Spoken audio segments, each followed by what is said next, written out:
morning to all of you. Myself Vijay. Welcome you in once again in Biology at Fingertips with Vijay. So my dear friends, we are discussing biodiversity. We have discussed what is biodiversity. What kind of the different biodiversity are present in the world. Then we are discussing in the previous discussions about the various reasons for the loss of the biodiversity.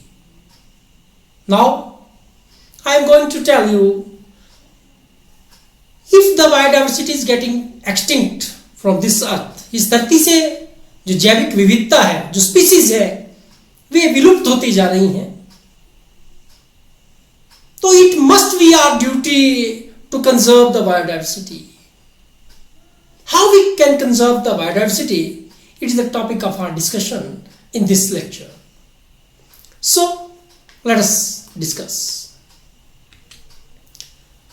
We have studied the why we should conserve the biodiversity. हमने पढ़ा था कि हम क्यों बचाएं. आज मैं आपसे बात करूंगा बायोडाइवर्सिटी के उस एस्पेक्ट्स पे जिसे HW हाउ कहा जाता है. कैसे कंजर्व करेंगे हम बायोडाइवर्सिटी को. So see here, my dear friends, there are two approaches, there are two methods, there are two ways to conserve the biodiversity. One is called in situ biodiversity conservation and second one is called ex situ biodiversity conservation. I want to tell you, in situ, that is called the on-site biodiversity conservation. देखें, मैं आपको ये बता दूं, all over the world, or the worldwide, it is a matter of the discussion that how to conserve the biodiversity. And it is since a very long time we are discussing and we are adopting the many ways. जब शुरुआती तौर पे discussion चली, ये चर्चाएं चली पूरे विश्व में, तो बात रखी गई और जो कंजर्वेशनिस्ट हैं, एमिनेंट वर्ल्ड वाइड, उन्होंने ये चीज को समझ लिया कि जो नंबर ऑफ एक्सटिंक्शन जिन स्पीसीज का हो रहा है या the number of the species which are threatened by their extinction या फॉर देयर एक्सटिंक्शन, जो विलुप्त होने की कगार पे हैं, उन स्पीसीज का नंबर, अवेलेबल जो बायोडाइवर्सिटी रिसोर्सेज हैं उनसे बहुत ज्यादा. The number of the species which are facing the fear of extinction, it is far ahead, far more than the available bioresources, available conservation resources which are available on this earth. And moreover, it is not possible to protect, to conserve the all biodiversity present over the earth due to the reason that it is not economically feasible. Many of the workers, they think like this also. So an approach was created. एक approach तैयार की गई और वो क्या थी कि हम अगर ऐसा चाहें कि हम इन्हें अपने पास किसी स्पेशल एरिया में रख के सारी की सारी बायोडाइवर्सिटी को कंजर्व कर ले, ये संभव नहीं है. इसीलिए यह देखा गया कि उन स्पेसिफिक एरिया को चूज किया जाए जहां पे वे रहते हैं. मैं बात कर रहा हूं on site. On site here means what is their habitat, where they are living. वहीं पे उनको, उनके हैबिटेट में, उनके आवास पे ही उनको, उसी के अंदर उनको कंजर्व किया जाए, उनको संरक्षित किया जाए. इससे क्या होगा, इकोनॉमिकली भी हमें उतना ज्यादा फाइनेंस इन्वॉल्व नहीं करना पड़ेगा और जो मकसद है वो भी पूरा हो जाएगा. बायोडाइवर्सिटी कंजर्वेशन भी हम कर पाएंगे. फिर all over the world the workers, they are in search, they was in search for the such specific places where the species are more, where the species diversity is more. Such kind of the areas are called hotspot. We will discuss it after some time. So what is the in situ, which is also called the on-site biodiversity conservation? It is the conservation which conserve the or maintain the or conserve the wild animals and plants in their habitats, and it is the most appropriate method. क्यों? क्योंकि मैंने बात की ना, तो इसके अलावा कोई और ऐसा मेथड है जो फाइनेंशियली इकोनॉमिक लेवल पे सेटिस्फाई कर पा रहा हो। इकोनॉमिक लेवल पे सेटिस्फेक्शन जरूरी था, इसीलिए डिसाइड कर दिया गया इन सिटू कंजर्वेशन किया जाएगा। मीन टू से the conservation of the wild animals and plants in their habitats. So it is the most appropriate method to maintain species of wild animals and plants in their habitats. In situ conservation also includes the introduction of plant and animal species back into agriculture, horticulture, कृषि, बागवानी और animal husbandry practices में दोबारा से plant और animal species को introduce करना, ये भी एक जो इन सिटू बायोडायवर्सिटी कंजर्वेशन है उसका एक अंग है, एक पहलू है। ये भी इसके दौरान किया जाने लगा और किया जाता है।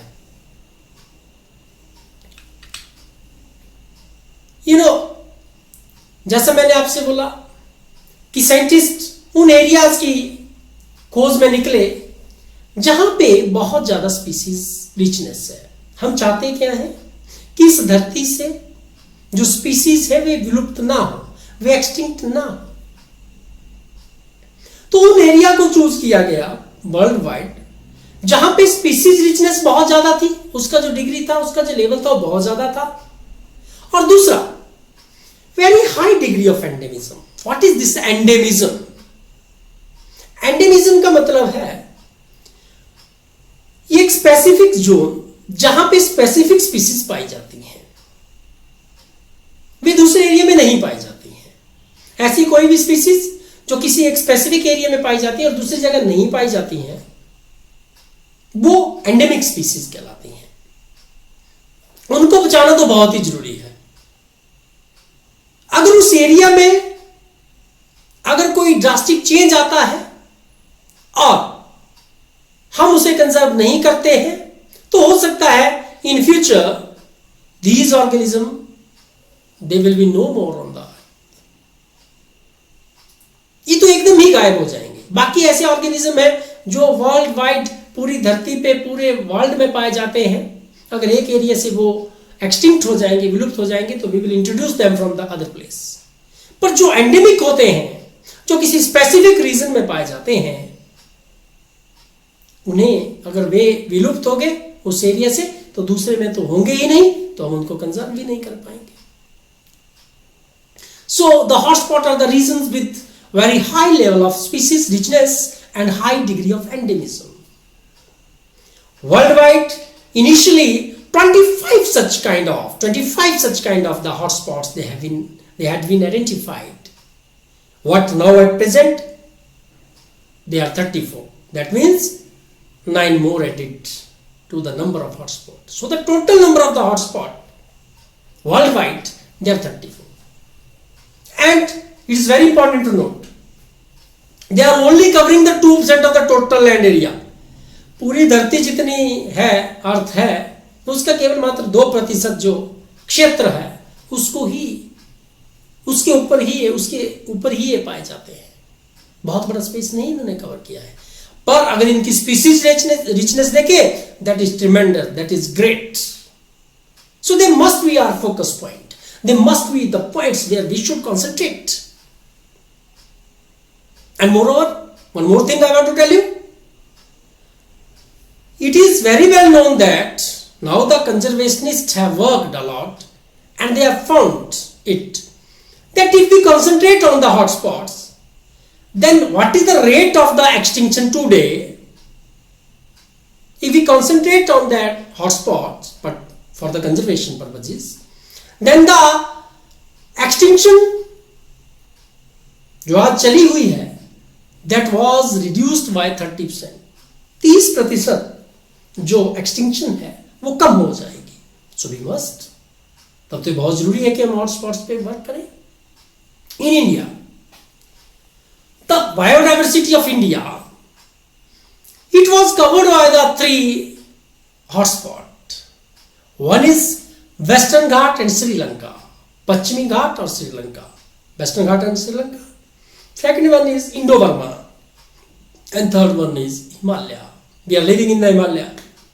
We know the biodiversity wealth of these Himalayas, the tremendous wealth, biodiversity wealth we have, the tremendous species richness is there. हम कई बार सुनते हैं कि ये जो पौधा है, ये जो प्लांट है, वो हिमालय में पाया जाता है. संजीवनी बूटी, selaginella, it is found in Himalayas. Okay, तो ये रिचनेस जो है इंडिया में सिर्फ 3 हॉटस्पॉट में कवर किया हुआ है. In India these hotspots, they are legally converted into the protected areas. Legally a concept of protected area had been created for the purpose of protecting the biodiversity or conserving the biodiversity. Governments have framed the rules, the objectives and the rules for this protected area, and depending upon their objectives and the rules, they had been classified into 3 as given on your screen. One is national parks, second one is sanctuary, and third one is biosphere reserves. See, national park. India have 99 national parks in average. How many? 99 at present. And basically national park is a land, it is a tract of the land reserved and it's the tract of the land reserved and maintained by a national government solely for the welfare of entire wildlife in it. किसी particular area में जो wild life है उनको protect करने के लिए, उनको maintain करने के लिए, उनको जो कंजर्व करने के लिए एक टुकड़ा जो है वो लैंड का, वो गवर्नमेंट जो है उसको नोटिफाई करती है और उसको रिजर्व करती है और मेंटेन करती है. ये नेशनल पार्क है. We will discuss the national park in the separate discussion of the protected areas. You can visit my YouTube channel Biology at Fingertips with Vijay for these discussions. The second one is the sanctuary.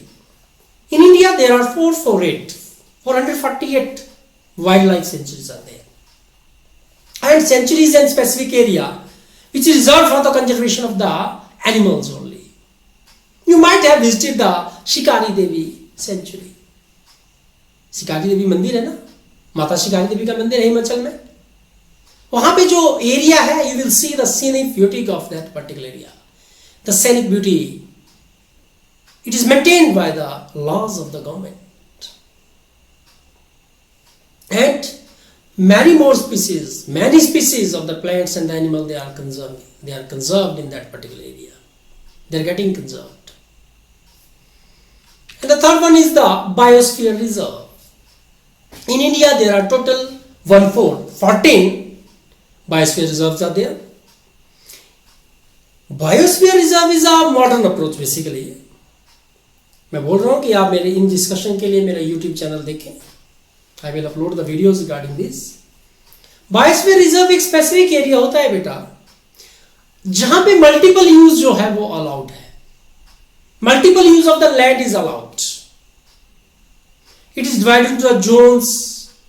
हर एक zone की अलग अलग से activity होती है. और एक और बात बता दूं, the biosphere reserves they preserve the wild populations along with conserving the plants and animals. They conserve the traditions in the form of the tribals. वहां पे जनजातीय लोग पाए जाते हैं. And the genetic resources of the domesticated plant and animal तो conserve होंगे ही होंगे. जो मैं बोल रहा हूं प्लांट और एनिमल तो कंजर्व होंगे, पर साथ साथ में वहां पे ट्राइबल्स रहते हैं. इसलिए जो ट्रेडिशन है, जो नेशन की ट्रेडिशंस है, जो रिलीजियस अप्रोच है, वो भी कंजर्व होती है. तो we are conserving the Indian culture and the religious traditions in the biosphere. Okay, my dear friends, one more concept is there. In situ approach, in situ method of the biodiversity conservation, it also involves sacred groves. Sacred groves mean pavitra van, pavitra, sacred, pious. पवित्र groves क्या है, sacred groves क्या है, पवित्र one क्या है? Basically हम जाते हैं, देखिए, वी विजिट द टेम्पल्स, हम मंदिरों में जाते हैं. आपने देखा होगा यूजली जो हिली एरियाज हैं, मैंने अभी नाम लिया था शिकारी देवी माता का, हडिम्बा देवी माता का मैं नाम लेता हूं, मनाली में है. जंजैली से ऊपर जाके बेटा काफी हाइट में जाके शिकारी देवी माता जी का मंदिर है. हम क्या देखते हैं वहां पे? एक मंदिर है. यूजली हम मंदिर के नजदीक में क्या देखेंगे? There are so many types of the plants, very dense forest are there. बहुत घने वन वहां पे होते हैं, जंगल होते हैं. वहां पे लोगों की मान्यता है कि इन प्लांट्स को हमें नुकसान नहीं करना है. हम अपनी लोकेलिटी में मंदिरों में जाते हैं, टेम्पल्स में जाते हैं, मंदिरों में जाते हैं. You will see the banyan tree, बरगद का पेड़, people tree. People are worshipping these trees. People are conserving these biodiversity and they are worshipping these plants. So, जो religious approach है, वो इन वनों के साथ जुड़ी होती है. So, sacred groves are the sacred forest patches around the place of worship. जैसे मैंने बोला, मंदिरों के इर्द गिर्द जो वन पाए जाते हैं उन्हें सैक्रेड ग्रोव्स कहते हैं. बहुत इंपॉर्टेंट कॉन्सेप्ट है, कंजर्वेशन में बहुत रिसेंट और बहुत जरूरी कॉन्सेप्ट है बेटा सैक्रेड ग्रोव्स का. These are held in high esteem by tribal communities और सेंट्रल गवर्नमेंट. केंद्रीय सरकार राज्यों की सरकारों के साथ मिलकर, और उस पर्टिकुलर जो फॉरेस्ट है उसके अंदर जो ट्राइबल कम्युनिटीज रहती हैं, वो इस जो सैक्रेड ग्रोव्स हैं इन्हें वो कंजर्व करते हैं. In India there are many sacred groves. See one of them, many of them they occur in the Madhya Pradesh, like Sarguja, Chanda and the Bastar areas of Madhya Pradesh. जो blue circle है उसमें लिखा है मैंने, उसके सामने देखें. Khasi and Jaintia hills in Meghalaya, they are also in the form of sacred groves. Western Ghat regions of Karnataka and Maharashtra, they also have the sacred groves. And Aravalli hills of Rajasthan, they are also having the sacred grove, पवित्र one वहां भी पाए जाते हैं. They are usually asked in the NEET, or they can be asked in the NEET. The another approach, which is the ex situ approach. ये तो इन situ की बात की कि जहां उनका आवास है वहीं पे उनको कंजर्व कर लेंगे. दूसरी जो अप्रोच है वो अप्रोच है कि हम कुछ एनिमल्स को, कुछ प्लेट्स को जहां वो पाए जाते हैं, जहां उनका आवास है वहां पे उनको कंजर्व ना करें, हम उन्हें वहां से कहीं बाहर किसी स्पेसिफिक लोकेशन पे कंजर्व करें. यह है ex situ approach, of site approach. of the biodiversity conservation. Here human supervision is there. हम एनिमल्स को, प्लांट्स को हम उनके आवास से बाहर किसी एक पर्टिकुलर स्थान पे ह्यूमन सुपरविजन में रखते हैं और उन्हें आर्टिफिशियल कंडीशन दी जाती हैं जो उनके आवास की तरह हो। हम उनके आवास की तरह उन्हें आर्टिफिशियल कंडीशन देते हैं और उन्हें कंजर्व करते हैं। सो इन ex situ or off-site biodiversity conservation approach, we maintain the individuals of species in artificial conditions under human supervision.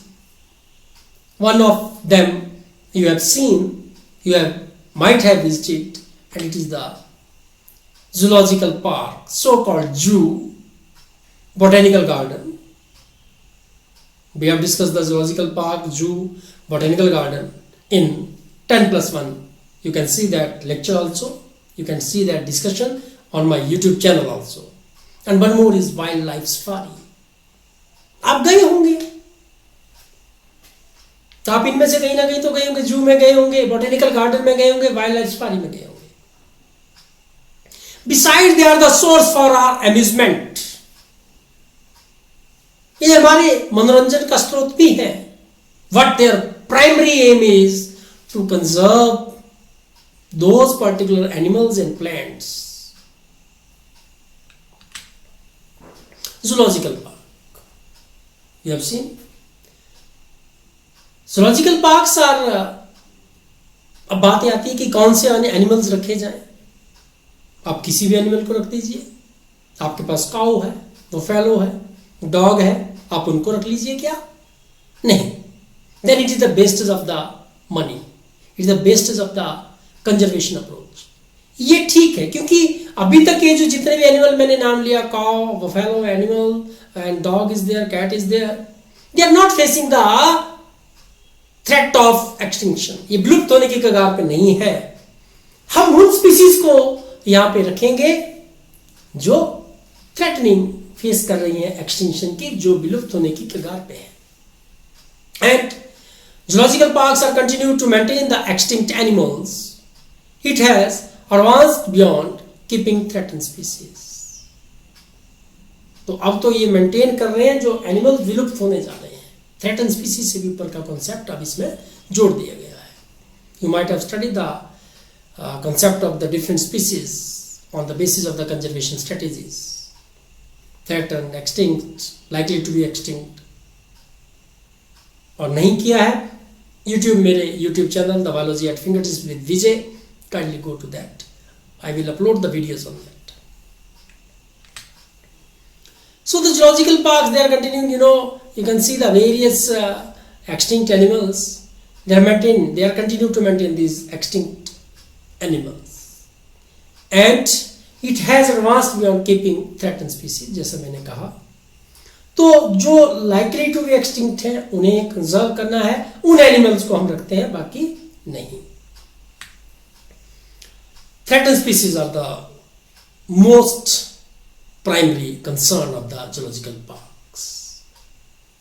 You see the polar bears are there.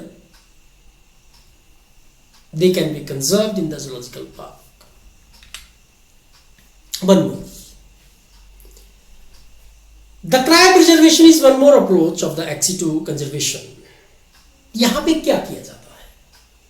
हम पूरे एनिमल को ना रख के हम उनके जेनेटिक रिसोर्सेज को ही कंजर्व करने की कोशिश करते हैं, और genetic resource in the form of gametes.